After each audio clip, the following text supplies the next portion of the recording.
నమస్తే అండి, welcome to my channel యోచన చింత. హాయ్ అండి, అందరూ ఎలా ఉన్నారు? నేనైతే మీకు ఈ వీడియోలో మా అన్నయ్యని పెళ్ళికొడుకుని చేసింది చూపిస్తున్నా.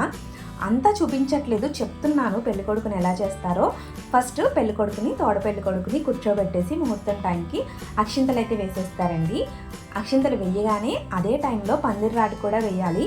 దానికోసమే ఇక్కడ ఒక 5గురు అయితే అక్షింతలు వేసేసి దంపతులు తాంబూలం తీసుకుని పందిర్రాటు దగ్గరికి వెళ్ళి, మట్టి నేల ఎక్కడ ఉంచుకుంటున్నాం చెప్పండి, ఎక్కడైనా పల్లెటూరులో కూడా ఇంక ఇలా టిన్లో అయితే మట్టి వేసేసుకుని దానిలో పందిర్రాటు వేసేసుకుని, అంటే ఒక కర్ర మంచిది తీసుకుని దానికి పసుపు రాసి పొట్టులు పెట్టుకుని మామిడాకు కట్టి ఈ టిన్లో అయితే వేసేసి దానిలో నవధాన్యాలు ఆవు పాలు కూడా వేసేసారు. ఇది వేసేటప్పుడు అన్నదమ్ములు ఉంటారు కదండి, వాళ్ళందరూ ఖచ్చితంగా పట్టుకుంటారు. తర్వాత ఆడవాళ్ళు అయితే వచ్చి మళ్ళీ పసుపు దంచేసాము. ఇంకా ఇది దంచేసాక పెళ్ళికొడుకి తోడపెళ్ళికి కొడుకి కూడా చక్కగా నలుగు పెట్టి, అది తీయలేదు నేను వీడియో, మీకు అందుకే చూపించట్లేదు, చెప్తున్నాను. పెళ్ళికొడుకునంటే ఖచ్చితంగా నలుగు పెట్టి శుభ్రంగా వాళ్ళకి స్నానం చేయిస్తారు. మేమైతే కుంకుడుగాయతోనే చేపిస్తాము. తర్వాత తలస్నానం చేయించి ఇదిగో ఇలా పారాని పెడతాము. పారాని పెట్టేటప్పుడు సున్నం ఉంటుంది కదండి, సున్నము కుంకుమ కలిపితే మంచి కలర్ వస్తుంది. దాన్నైతే కాళ్ళకి పసుపు రాసిన తర్వాత ఇలా పారాణిగా అయితే పెడతారు. ఈరోజు పారాణి బాటిల్ యూజ్ చేయరు, పెళ్ళిలో యూజ్ చేస్తాము. కానీ పెళ్లి కొడుకుని చేసేటప్పుడు ఫస్ట్ సాంప్రదాయ పద్ధతిలో ముఖానికి కుంకుమ కలిపి కళ్యాణం బొట్టు పెడతాము. అలాగే కాటుక, బుగ్గు చుక్క, తర్వాత పారాణి వచ్చేసి సున్నము కుంకుమ కలిపింది పారాణి. ఇలా ఫస్ట్ పెళ్లి కొడుకుని రెడీ చేసేసాము. ఇదిగో ఇక పందిరాటు వేశారు కదా, అది కొబ్బరాకులతో పందిరైతే వేస్తారండి మాకు. ఈ పందిరిని 16 రోజులు అయిపోయే వరకు ఖచ్చితంగా ఉంచుతాము. ఇదిగో మా చిన్నోడు ఈలోపు ఇలా క్లిప్స్ తీస్తున్నాడు. ఈ వీడియో వచ్చేసి నాకు జ్ఞాపకంగా ఉంటుందని కూడా పెట్టుకుంటున్నా. ఇందులో మా చిన్నోడే తోడపెళ్ళి కొడుకు, అది నాకు కూడా గుర్తుండాలి కదా. మా పెద్దోడికి ఆ ఛాన్స్ లేదు, పెద్దోడు అయిపోయాడు.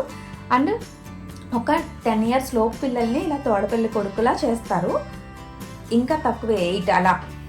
సో మా చిన్నోడికి ఇప్పుడు 6 కాబట్టి వాడు ఇక్కడ తోడపెళ్ళి కొడుకు. ఈ రోజంతా ఎలా కూర్చుంటాడా అని చెప్పి నాకైతే చాలా టెన్షన్గా ఉంది, కానీ చాలా బాగా కూర్చున్నాడు. ఇంక ఇదంతా చిన్నోడే వీడియో తీశాడు. ఇక మా ఇంట్లో ఏది జరిగినా దుర్గమ్మని ఎవరొకళ్ళ రూపంలో, ఆవిడ ప్రతి ఆడవాళ్ళ రూపంలో ఉన్నారని అనుకోవాలి మనం. ఇక ఇలా ఎవరికొకళ్ళకి అమ్మవారి పేరు చెప్పి బొట్టు పెట్టి వాళ్ళ దగ్గర అయితే ఆశీర్వాదం తీసుకుని తర్వాత మా పనులు అయితే మొదలు పెడతాము. ఇదిగో ఇలా అమ్మవారికి చీర పెట్టేశాక మీకు మా చిన్నోడు చూపించాడు కదా, అక్కడికైతే వెళ్ళి వీళ్ళని కూర్చోబెడతారు. మా చిన్నోడైతే ఈరోజు 4 గంటలు కదలకుండా కూర్చున్నాడండి. ఎలా కూర్చుంటాడా అని చెప్పి నేనైతే చాలా టెన్షన్ పడ్డాను, కానీ అల్లరి చేస్తాడు బాబు అని. కానీ చాలా బాగా కూర్చున్నాడు. అంటే చాలా హ్యాపీగా ఫీల్ అయ్యాడు అనమాట పెళ్లి కొడుకుని చేసినందుకు. మళ్ళీ చాలా ఛాన్సులు ఉన్నాయి మా చిన్నోడికి, చూడాలి మరి ఇంకొకసారి అవుతాడో లేదో. ఫస్ట్ సారి అయితే ఇక్కడైతే తోడపెళ్లి కొడుకు అయ్యాడు. వీడు ఎక్కువ పెళ్ళిళ్ళే చూస్తాడు. తర్వాత అంటే వీడికి తెలిసిన తర్వాత పెళ్ళిళ్ళే చూస్తూ ఉన్నాడు కదా, వీడికి పెళ్ళి కొడుకుని చేస్తున్నారన్నప్పుడు మంచి ఇంట్రెస్ట్ వచ్చిందండి. ఇక్కడ పందిరాకు వేశారు కదా, అక్కడ కొబ్బరాకులతో పందిరి అయితే పూర్తయిపోయింది. నేనైతే పెళ్ళంటే చాలా మర్చిపోలేని విషయాలు కొన్ని ఉంటాయి. ఇదిగో మా చిన్నోడిని పెళ్లి కొడుకుని చేసింది అయితే నాకు చాలా బాగా నచ్చింది. అందుకే నేనైతే ఈ వీడియో పెట్టుకుంటున్నా. అందుకే మీకు వీడియో స్టార్టింగ్లోనే లైక్, షేర్ అండ్ సబ్స్క్రైబ్ అనేది చెప్పలేదు. వీడియో కనుక నచ్చితే ఖచ్చితంగా ఏం చేయాలో తెలుసు కదా మీ అందరికీను. ప్రతి వీడియోలో ప్రతి ఒక్కళ్ళు చెప్పేదే, నేను కూడా ఈ వీడియోలో చెప్పాలని అనుకోవట్లేదు. నచ్చితే కనుక ఖచ్చితంగా చేయండి. సరదాగా అంటే కొన్ని మిస్ అయిపోతాం కదా, కొన్ని ఫొటోస్ ఆల్బంలో ఉంటాయి కాదన్ను, కానీ అవి మనం వెంటనే చూసుకోవాలంటే వేరే వీళ్ళ ఇంట్లో ఉంటాయి కదా.